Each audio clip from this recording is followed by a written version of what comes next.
Here's a very happy story about a man who is fostering a dog. And again, when we get these stories, when we see these stories on the internet or people bring it to our attention, I want to bring it to your attention too. Go.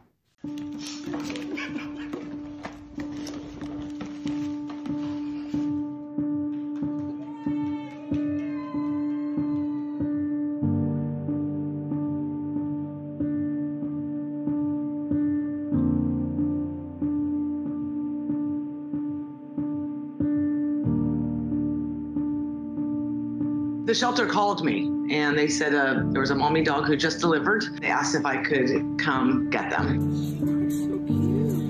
So we went and picked up mommy and 6 puppies. So I bottle fed them, and then at 8 weeks old, we had adoption events. We went through tons of applications. Most got adopted, and then Mary was adopted as well. A year and a half after adoption, I got a call from a different shelter saying, "We have one of your dogs here." My heart sunk. And I was like, oh my gosh, who? Found out it was Mary.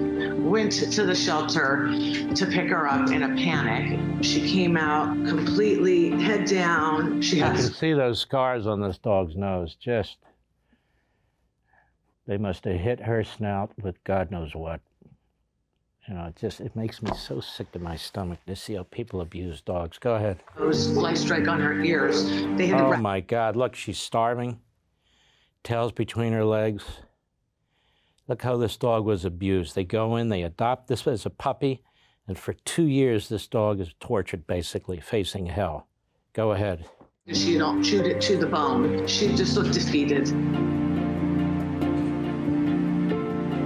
We work so hard to place all of our rescues in the very best forever homes. We do a home check, we do a meet and greet. Just even thinking about it now, it's hard to even imagine that I placed one of my rescues in a home where she was just neglected. I sat down. Once she smelled me, she changed completely and was so happy and vibrant. Even though she was weak, I promised her that I would get her help and get her the life she deserved.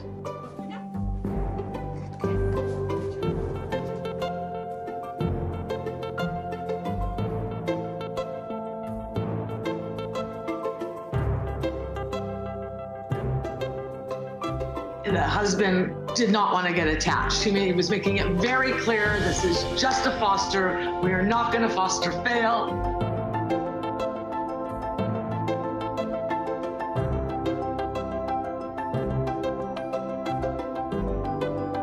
She fit in right away, and I think that was odd. Sometimes, especially with a dog that's had issues, you expect it's going to take some nurturing, but I think she just pretty much walked into that house like, I'm home.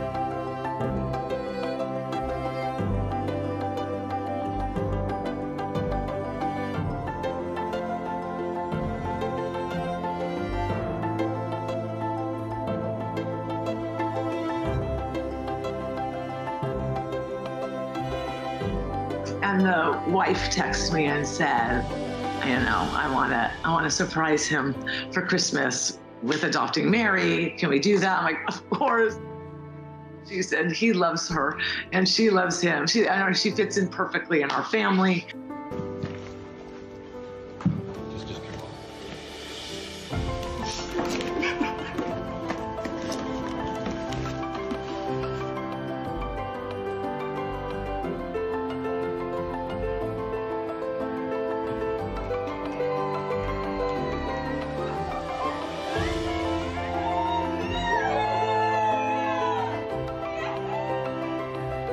Was a happily ever after for Mary. After all that struggle and pain, it turned into a beautiful happily ever after for our little Mary.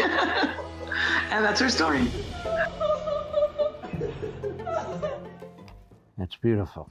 Fortunately, a lot of them don't end that way, but that's absolutely beautiful. So I want to encourage you folks. I know it's not the holidays. I know it's not Christmas or Hanukkah or not necessarily your birthday season or whatever it is, tax season. If you can support a no-kill private shelter. That would be a wonderful thing. And trust me, you'll feel beautiful about it. Those of you who do know what I'm talking about. Even more, if you can volunteer at one of these organizations, that's a big deal. And even beyond that, if you can adopt a dog, that's a wonderful thing. If you can't right now, I get it. We've adopted Marty. And Marty was really, or is really, Julie's dog, but he's become my dog too. And he's about 15 years old. And he's a bigger dog, not a massive dog, a bigger dog. You know, when I got Barney, he was 2.5 years old. He only lived to 10. One of the reasons I got him is because he so desperately wanted a home and needed a home, and he was small. And they told me small dogs live longer. Well, he didn't live that long. I only had him for less than 8.5 years. Honest to God, I have not gotten over this. I just think it's a list of things that all occurred in a row, losing my father, then losing my mother, going home to my Barney, where I found solace, and then losing him all of a sudden. And there was a period of time years ago where it was just Barney and me. When I was writing books and all, and he was my buddy, kept me company. Just the two of us. Two guys, you know, it's a guy thing. And he was hilarious. I'd lie on the floor on my back and tap my chest, so he'd jump on the chest, or I'd play with him and he'd run around in circles. But in any event, if you can do anything, that would be a wonderful thing, as my daughter just did. She's a great gal. And my son, Chase, it's a long story. I won't bother you with all aspects of it, but there was a husky that lived in Alabama. I say lived very loosely. He was maltreated. As best as I can remember, the people that had him were involved in nefarious activities. And the dog had escaped or run away, or the dog was put up, I don't remember. And back then, Chase lived in California. And he insisted on saving that dog. He did everything humanly possible, and that's when our friends from Lost Dog and Cat kicked in. I asked them what it would cost to try and secure his freedom, if you will, and to send him out to California so Chase could be with him. And we worked all that out. And that dog is still alive, still with Chase. His wife's dog, he just got married yesterday. Congratulations, Chase, Taylor. Wonderful couple. Her dog, and then his dog, Indy, who he had as a puppy, passed away a few months ago and broke his heart. So we're a dog family from beginning to end. And so something like that, to watch that gentleman, Doug, I've been there, done that. Not fostered, but said, you know, I don't know about the dog and so forth. And then you love them. And that's the case with Marty right now. Marty and Barney were together 2.5 years. That's about it. And when Barney passed away for a period of time, Marty really didn't know what to do. Because Barney was the more A personality, let me put it that way, as a smaller dog. You know, he'd bark at the FedEx guy and the UPS guy and the post office guy and any other guy with his tail wagging like that, just because it was fun. It was something to do. Then Marty picked it up, and then they go look out the back window, somebody walk, and they do the same thing. Kind of Marty following Barney and vice versa. When we'd leave town, our buddy Mike, you know, would help take care of them, but they were always together. And then all of a sudden, that stopped.